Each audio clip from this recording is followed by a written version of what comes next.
O carnaval passou e com ele veio a ressaca nos mercados financeiros. E o nome dessa ressaca é inflação. Será que estamos diante de uma retomada no ciclo inflacionário tanto no Brasil quanto nos Estados Unidos? E como que os mercados estão se comportando e precificando esse novo cenário que está adiante? É sobre isso que a gente vai falar no vídeo de hoje.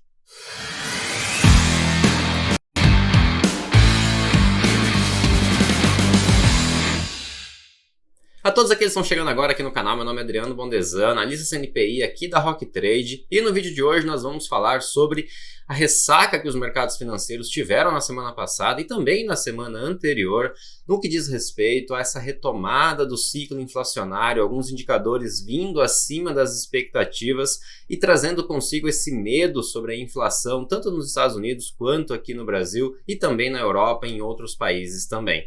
E o que eu quero falar com vocês aqui hoje é como que os mercados financeiros estão se comportando dado esse novo cenário e essas novas informações e como que o Fed lá nos Estados Unidos e aqui no Brasil, o Banco Central, está sendo pressionado a corrigir essa inflação que está assombrando os mercados. Mas antes eu quero convidar você que ainda não é inscrito nesse canal, se inscreve aqui, deixa o seu like também nesse vídeo se você está gostando do Palavra do Investidor no atual cenário que a gente está fazendo aqui, desse formato, e também se você tem alguma dica, alguma sugestão ou crítica a respeito do nosso trabalho aqui na Rock Trade e nos nossos vídeos, deixa aqui nos comentários também, porque a gente gosta desse feedback, afinal estamos fazendo todo esse trabalho realmente para você. Então vamos lá, pessoal, eu quero compartilhar minha tela e mostrar para vocês como que o mercado financeiro, principalmente as bolsas a nível global, caíram bastante nessas últimas 2 semanas que não tivemos o Palavra do Investidor. Então, na última semana mesmo, a nível global, você pode ver que a maioria dos mercados acabou caindo forte, Se você trazer aqui para os Estados Unidos, nos últimos 7 dias, tivemos a maioria das ações caindo bastante e muito desse reflexo se deu pelo fato de que na semana passada e na semana anterior tivemos alguns indicadores nos Estados Unidos que vieram acima das expectativas do mercado, principalmente no que diz respeito à inflação. Então, como vocês podem ver aqui, a inflação subiu 0,5% em janeiro, mais do que as expectativas, e acumula 6,4% no acumulado dos últimos 12 meses. Então, os Estados Unidos está começando uma retomada novamente da inflação, Já tivemos ali no início de janeiro muitos dados trazendo esses sinais, principalmente os dados de empregos dos Estados Unidos. Essa semana não teremos o payroll, teremos na semana que vem, que são os dados dos empregos americanos. No mês de janeiro veio 3 vezes acima das expectativas do mercado, então realmente o mercado financeiro e principalmente as bolsas americanas estão precificando uma inflação maior, persistente e por mais tempo, Então, se vocês olharem aqui, antes de eu mostrar o núcleo da inflação para vocês, que ele nos últimos 3 meses começou a subir novamente. Então estava numa tendência de queda e isso o mercado começou a precificar de que o Fed não precisaria mais de um aperto monetário tão forte. Começou a se falar no mercado tanto de soft land, que é um pouso suave dentro da bolsa americana, ou seja, mesmo que a economia esteja aquecida, as taxas de juros estejam altas, não será necessário uma recessão para que traga a inflação para a meta. Então esse soft landing e hard landing começou a surgir bastante no mercado no final do ano passado e até no início desse ano, e agora já tem um terceiro fator aí nas expectativas, que é o no landing, ou seja, não teremos realmente uma recessão nos Estados Unidos para conter essa inflação. Mas aos poucos parece que o mercado volta a precificar que sim teremos uma recessão, que sim ela será um pouso bem difícil, um hard landing, porque os núcleos de inflações continuam subindo pelo 3º mês seguido, A gente consegue ver aqui realmente uma alta nesse núcleo da inflação, que é basicamente a inflação menos os combustíveis e alimentos, que são muito voláteis, estão ligados muito a commodities e também a outros fatores. Então eles excluem isso e mostram o core, e o core vem subindo, principalmente nos serviços. Então os Estados Unidos está com uma demanda muito forte ainda de mercado de trabalho, o salário está muito apertado, dado que a procura por emprego ela não é tão grande, a oferta e a demanda de emprego ela não está sendo o suficiente para suprir a necessidade do mercado americano, principalmente no que diz respeito a serviços que diz respeito a restaurantes, a qualquer outro tipo de viagem, né, turismo. Tudo isso está sendo muito inflacionado nos Estados Unidos e está dificultando o trabalho do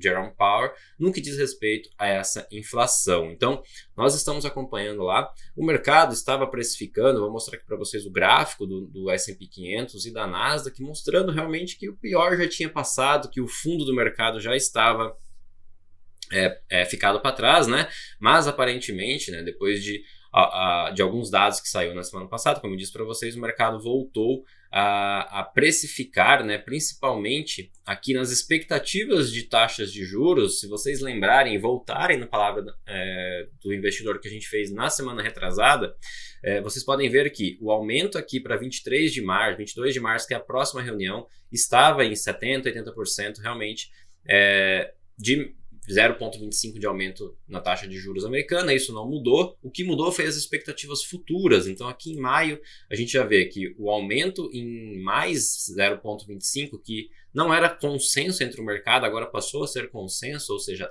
estamos aqui chegando a 5,25, né? 5 a 5,25 na taxa de juros americana. E aqui também em junho mudou muito, ou seja, começou a precificar mais um aumento de 5,5, né? Então, uma banda aí de 5,25 a 5,5% a taxa de juros americana. E também não se precifica mais durante esse ano uma queda como já havia precificado no passado. Então, nas últimas palavras que a gente fez, estava sendo precificado lá para outubro, novembro, uma queda já, né, um começo de retomada da economia e tirada das taxas de juros americanas, e isso já não está acontecendo. A gente já vê 44% de chances de manter até setembro, até novembro também 42% de manter, e em dezembro também predomina ainda a manutenção da taxa de juros. Ou seja, o que a gente está vendo é um processo inflacionário nos Estados Unidos mais persistente do que o esperado, uma taxa de juros terminal maior do que as expectativas, que era entre 5 e 5,25, e agora está em 5,25 e 5,50, e já estamos ouvindo vários gestores e pessoas muito grandes do mercado falando que essa taxa terminal pode chegar a 6%. Isso realmente amassaria muito a Bolsa Americana, que hoje, né, se vocês olharem aqui através do gráfico, ela basicamente, para quem entende um pouco de análise técnica, pode ver que vínhamos desse canal de baixa dentro do S&P 500, que ele teve aqui a sua mínima em 3.500 pontos. De lá para cá, ele acabou fazendo aqui uma onda 1, uma onda 2 de correção, tentando uma onda 3 aqui, e agora está nesse ponto, que é um ponto muito importante, que é a linha de tendência de baixa aqui, né? Ele está realmente chegando bem próximo da linha de tendência de baixa, somado a uma média móvel de 200 períodos. Então ele corrigiu aqui na média móvel, que de certa forma, depois de um rompimento dela, é normal que ele volte a corrigir, testá-la novamente, né? Estamos num ponto muito de inflexão aqui, realmente. O mercado não sabe precificar hoje como que será o futuro da Bolsa Americana. E por que eu falo tanto da Bolsa Americana? Porque ela realmente afeta e ela está muito ligada à Bolsa Brasileira. Então, se a Bolsa Americana está indo bem, está subindo, provavelmente grande parte do nosso índice também acaba andando e acompanhando as bolsas americanas. E o que a gente vê hoje, nesse momento, é mais um momento de indecisão dentro da Bolsa Americana, porque abriu em alta hoje aqui e está rondando essa faixa. Olhando pela análise técnica, seria um ponto, inclusive, de compra do S&P 500, mas dado toda essa expectativa de juros mais altos, inflação mais persistente, voltando, né, nos Estados Unidos, você vê ali uma taxa de juros mais alta, o preço-lucro do S&P 500 está ainda em 20, 22 vezes. Isso é muito caro, dado que estão prevendo uma recessão para esse ano e para o ano que vem. Então, realmente, um momento de muita indecisão. A gente fala que o mercado financeiro em si, os grandes gestores que estão olhando para o S&P 500 não estão conseguindo precificá-lo de uma maneira correta. Então, realmente, um mercado muito disfuncional, muito distorcido. Dei um overview aqui dos Estados Unidos para trazer tudo isso para o Brasil, porque o Brasil também está passando por um processo de revisão, tanto na taxa de juros quanto na inflação. Principalmente nas últimas semanas nós vimos vários burburinhos a respeito, primeiramente, do Banco Central e a sua independência, né? Na semana retrasada Tivemos algumas entrevistas do Roberto Campos Neto na TV Cultura, trazendo ali um pouco mais de esclarecimento sobre o porquê a taxa de juros está tão alta e permanecerá alta ainda por um certo tempo, dado que a inflação vem caindo nos últimos meses. Então, de fato, nós estamos com uma taxa Selic de 13,75%, enquanto a nossa inflação está ali em torno de 5%, 5,5%, 6%. E isso acaba incomodando bastante o novo governo, né? Porque o novo governo precisa reaquecer a economia. É uma das promessas de campanha: gerar emprego, fazer com que a economia ande, né? Isso passa pela fase do crédito. E com uma taxa de juros de 13,75%, com certeza o crédito para o micro, pequeno empreendedor, isso vai chegar lá na ponta a 20%, 30%. Então é totalmente inviável você fazer a economia se aquecer novamente com uma taxa de juros tão alta como que a gente está vivendo aqui nesses últimos dias. Hoje, inclusive, também falando um pouco sobre inflação, temos essa questão dos combustíveis que na teoria vence até amanhã essa isenção, né, parcial dos combustíveis, dos impostos sobre os combustíveis, que se de fato isso for cortado e voltar a partir do dia 1º de março a tributação nos combustíveis, isso vai dar um impacto muito forte na nossa inflação para os próximos meses. E com a inflação voltando a subir, não tem como um Banco Central reduzir as taxas de juros, né? Mas é legal entender que o Banco Central ele consegue controlar a taxa de juros até certo ponto, porque o Banco Central ele é um órgão que reage às expectativas de mercado, ele não é de fato algo que determinante na economia brasileira. Então, ele tem ali o poder de mudar a taxa de juros do dia, né, que a gente chama da overnight, que é a taxa de juros corrente do dia, que hoje é 3,75. Mas toda a curva de juros futura, que é daí que vem o preço dos financiamentos, né, porque ninguém se financia para um dia, normalmente você se financia para alguns meses, anos, né?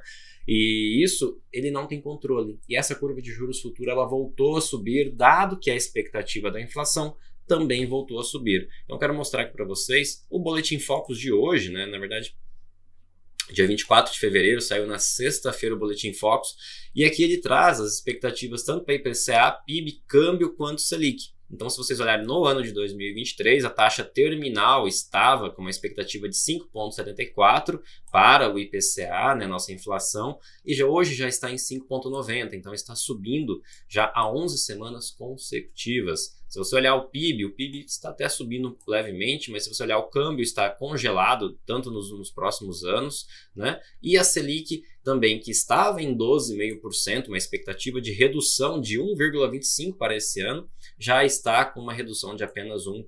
Então, o mercado começou a reprecificar uma Selic mais alta para os próximos anos e também uma inflação mais alta para os próximos anos. E isso entra a questão de meta de inflação e de outras questões. Por exemplo, se vocês olharem a meta da inflação do Brasil, está em torno de 2%, 3%, né? 3,25% para ser mais exato.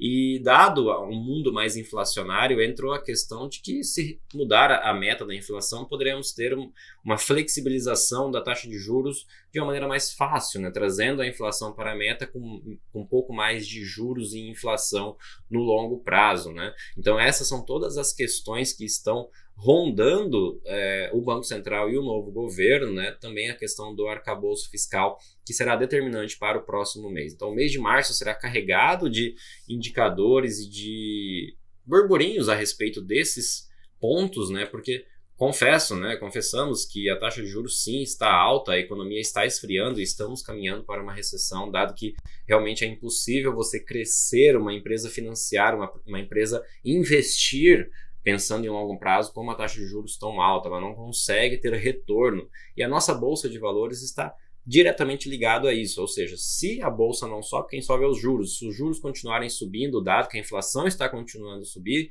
a nossa bolsa vai continuar andando de lado ou até cair. Então, a bolsa americana, somada a essa pressão inflacionária aqui no Brasil também, pode acontecer da gente ter uma bolsa corrigindo mais, né, ao longo desses próximos meses, se essa expectativa de inflação e de juros para o longo prazo não for revista, né? Então, se você olhar aqui a nossa curva de juros futura, que é realmente aquilo que eu falei, que o Banco Central não tem poder e ele não consegue dar isso, porque isso é negociado a mercado através dos agentes de mercado. Então, quem consegue precificar com maior precisão juros é quem está colocando o seu dinheiro ali. Ou seja, se eu quero investir dinheiro, eu vou exigir um prêmio para isso. E quanto maior é o risco do mercado, maior é o prêmio que eu vou exigir. E hoje, se vocês olharem aqui, a curva de juros já está praticamente flat, né? Ou seja, ela está para os próximos 10 anos praticamente em 12%, 13%. Posso mostrar aqui também, vocês conseguem ver de uma maneira mais fácil. Isso daqui é os contratos futuros que são negociados.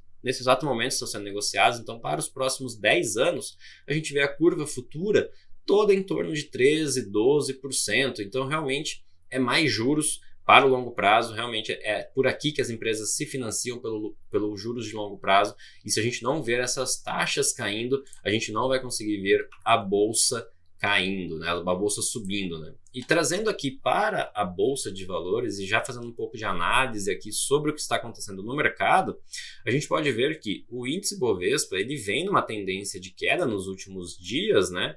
A gente pode ver claramente aqui que ele mudou a sua tendência de alta, que até no último vídeo que eu gravei, nos últimos vídeos a gente falava um pouco desse canal de alta que estava permeando aqui o índice, né? Então estava num canal de alta depois de vários meses de queda que tivemos aqui no ano passado, mas ele acabou perdendo isso e nesse exato momento ele está beirando aqui os 106 mil pontos, 107 mil pontos.